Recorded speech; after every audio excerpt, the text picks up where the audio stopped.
देखिए 5 अगस्त का दिन था एक तारीखी दिन है। कश्मीरियों के नुक्ते निगाह से देखें तो स्याह तरीन दिन है कश्मीर की तारीख का। और इस दिन ये इंडियन यूनियन ने, हिंदुस्तान की पॉलिटिकल क्लास ने कश्मीरी अवाम के साथ एक विश्वासघात किया।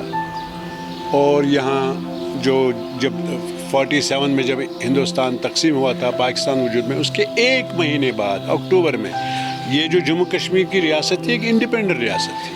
ये ना हिंदुस्तान का हिस्सा थी ना पाकिस्तान का हिस्सा थी। फिर महाराजा हरी सिंह ने एग्रीमेंट किया इंडियन यूनियन के साथ और एक एक्सेशन किया, तो जो which was subject to ratification by people. तो लेकिन उसमें उन्हें 3 ही subject, defence, communications and foreign affairs, government of India को दे दिए, यूनियन ऑफ इंडिया को दे दिए। लेकिन जो इंटरनल सॉवरेंटी है, जिसको आप इंटरनल ऑटोनॉमी कह सकते हैं, वो अपने पास रखी।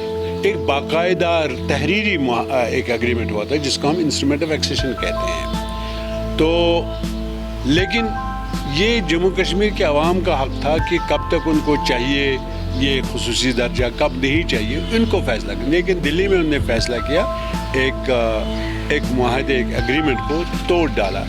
एक स्ट्रॉन्गर पार्टी ने एक कमज़ोर पार्टी के साथ विश्वासघात किया।